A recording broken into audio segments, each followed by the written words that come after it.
simple story of a simple people, but with a lesson for all mankind.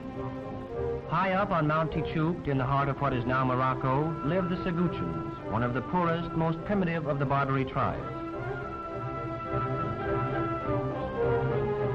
Following the Berber custom, the women's faces are uncovered but tattooed. From childhood, Saguchan men wear a topknot of hair. Berber legend has it that by this handle, the angel of death will lift them to paradise. They keep it ready, coiled and protected, under their turban. For the rest, their djellaba, their dress, is basically the same as the rough serge robe and the leather sandals that European peasants wore throughout the Middle Ages. Primarily shepherds, the Saguchans are good swordsmen and excellent riders. And when necessary, fierce warriors. For centuries, they had looked with envy from their barren mountain heights across the plain below, the fertile valley of Skoura.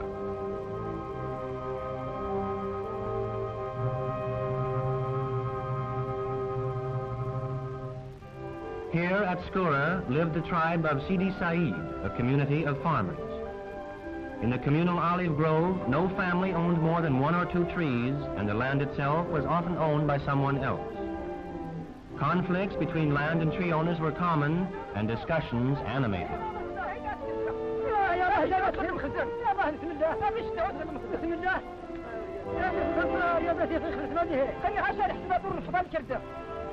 In these mud-walled houses, the roof terraced but without chimneys, the families of the Sidi Said lived the primitive domestic life of poor peasants the world over. A life where there is little grain to grind and many mouths to feed. Here, however, is an outpost of our own civilization. This fortress village, and hundreds of others like it, has stood for centuries against the Arab of the plains, against the powerful Arab chieftains, against the mountain people.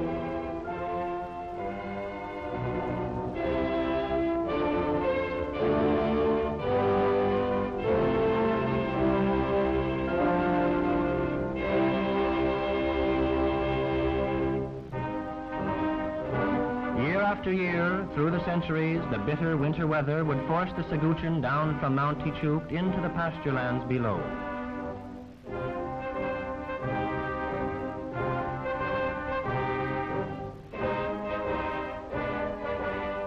And sometimes the migration would transform itself into a raid.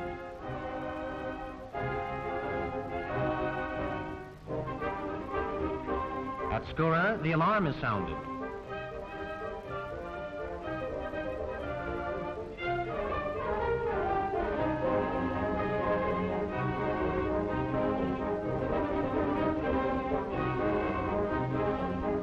Animals, women, and children rush into the houses. In 1929, France intervened to bring order. A post was established commanding the valley, and an officer of native affairs assigned to maintain the peace. By treaty, lands were assigned each tribe.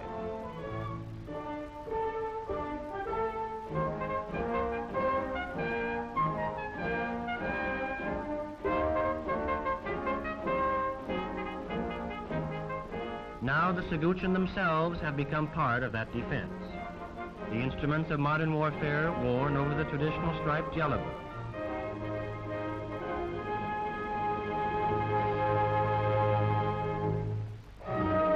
While others moved to the cities to become part of the life that was transforming their ancient tribal ways.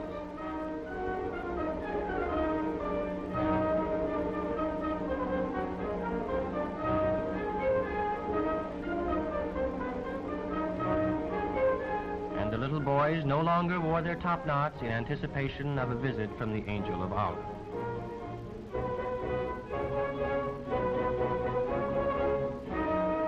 For on Tichoukt, where the treaty had placed them, this nomadic people were unable to grow the grain they needed. With the new peace, the number of mouths to feed was ever increasing, while the amount of kesra, the flat, round native bread, grew less and less.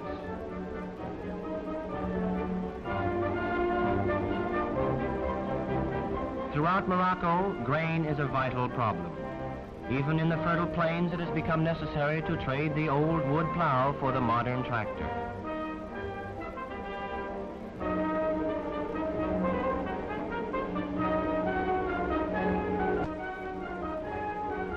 To extend this knowledge to the natives, numerous schools were opened, actually model farms, where peasants come to learn new methods of farming and gradually to handle the new machines.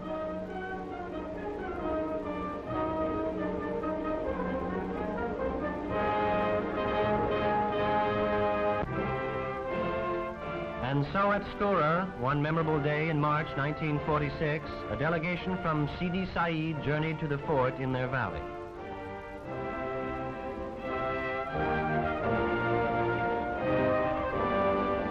While from the mountain galloped the representatives of the Seguchan tribe.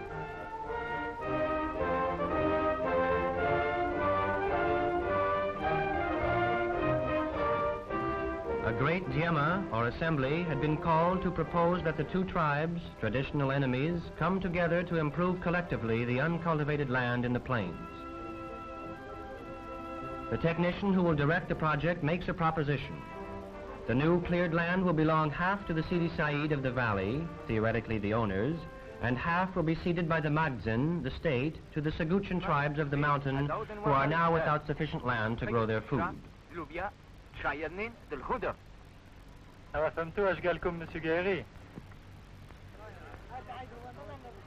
The representatives talk among themselves. It is a project that would revolutionize the customs of centuries. But then this meeting is itself a revolution.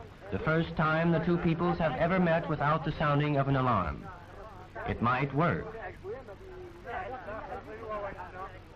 They agree to try. C'est parfait, je crois que nous allons pouvoir lever la séance.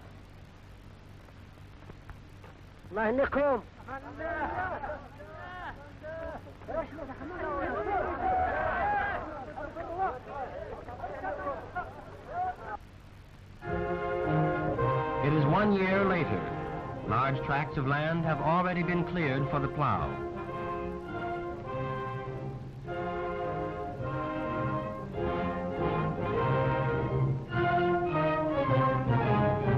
By axe and by fire for the ordinary brush.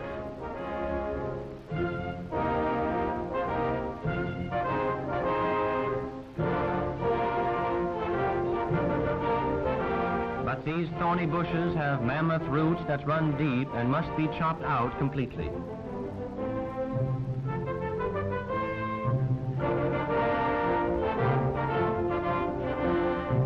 Trees, fine old cedars, are felled by a single tug from the tractor.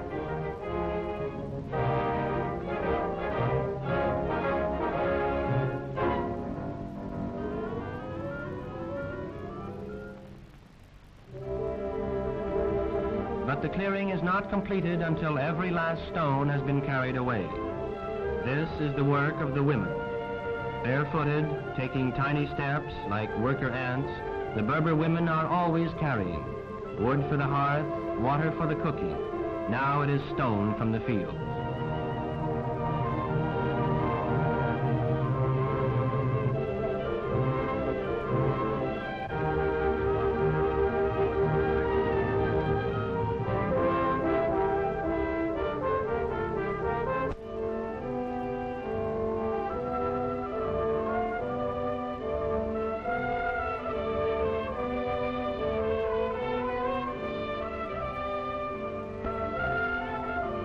Thus, the descendants of generations of nomadic tent dwellers have moved at last into the stone houses of civilization. Modest homes, it is true, but already little luxuries are appearing. The game board with different colored stones for the pieces. Coal, makeup for the little girls. These children learn the ways of civilization quickly.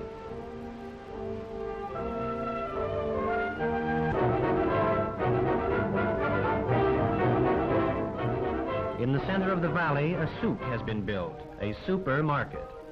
The souk is a fair where each Friday the natives come to chat and to laugh together, to buy and to sell, to exchange both news and merchandise.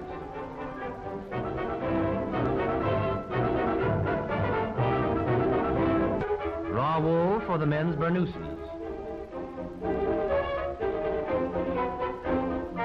slabs of rock salt brought by caravan from the Sahara.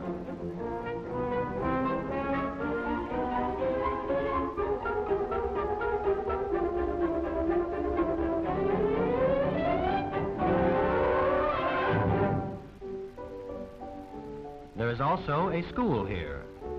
At noon, the young scholars have their lunch together in the open air. Many of them have to walk miles each day to get here. Merci madame. سعيد ودريس. Merci madame. سعيد سعيد.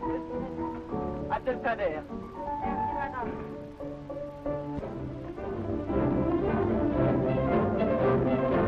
The teacher works closely with the area's technical director.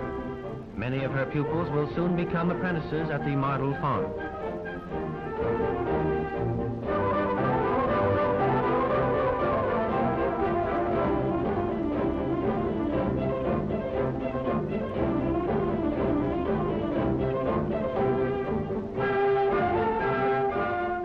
He can afford to be proud of these apprentices.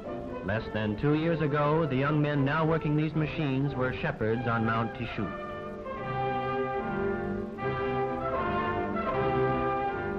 And now, at last, the promised bread for Barbary. This machine can sow an acre in an hour, selected seed on virgin soil.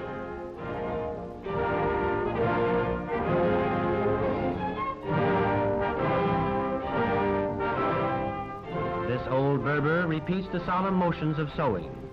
Can machinery really perform the miracle of growth?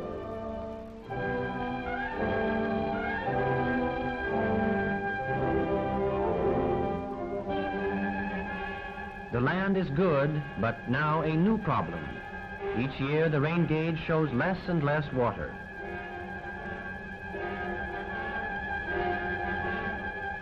Water here is scarce and precious. The women carry it from miles afar in goatskin bags.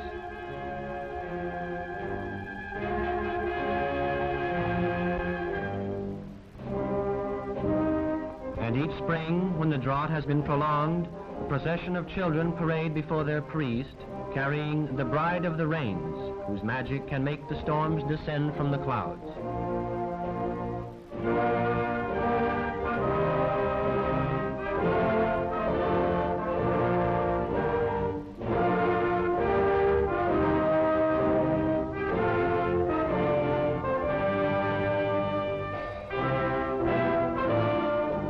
But this year, anguished prayer has been supplemented by a practical plan.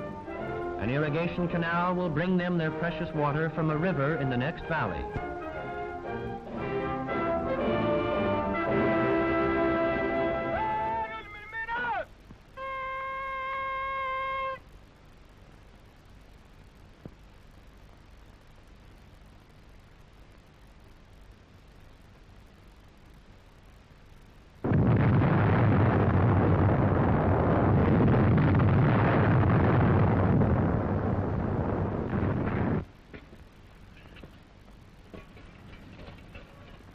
These men and women are paid by the day. Important, they know that they are really building for themselves, that this will be their canal to protect their crops, that they are blasting and drilling and digging against famine and want.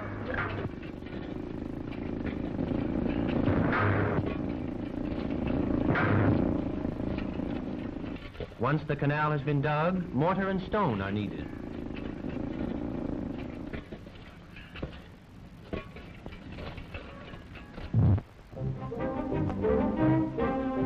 They must be carried 1,000 yards up the steep incline.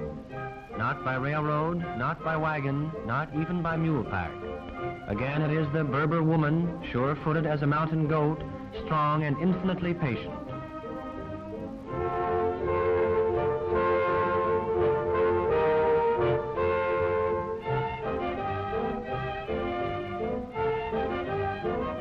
All day long, the women mount and descend in an unbroken line, just as, in ancient times, their sisters in Egypt once toiled.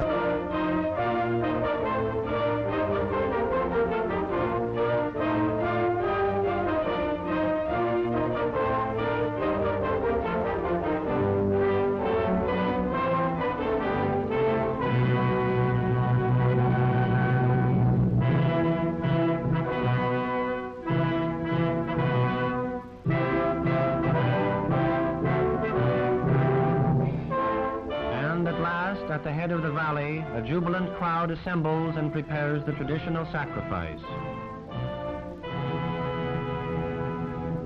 And now, for the first time, the life-giving water flows into their canal.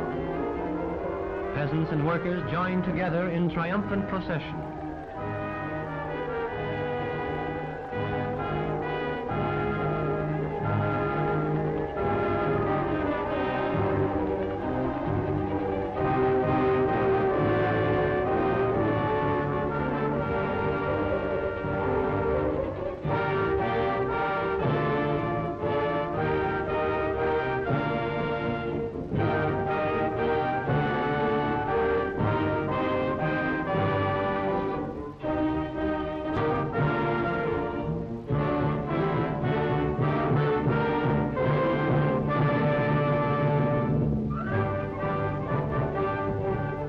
For this great occasion, the tent of honor of the Caid has been brought down from the mountain. Here, where famine is always on the horizon, any festival becomes inevitably and primarily a feast, the traditional difa. No speeches at a Berber banquet. The nourishment of God, says the proverb, is eaten in silence.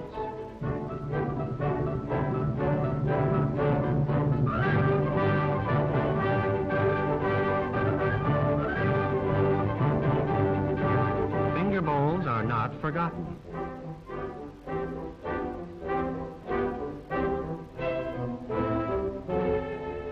Mint tea, and then the dance.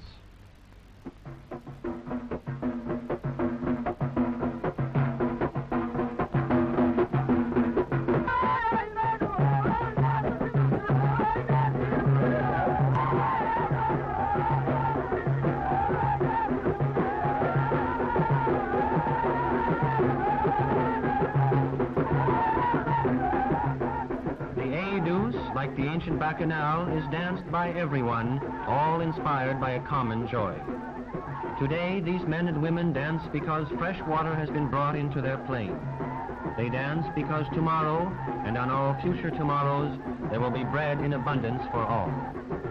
Today they dance together, men of the Seguchan tribe and men of the tribe of Sidi Said, traditional enemies.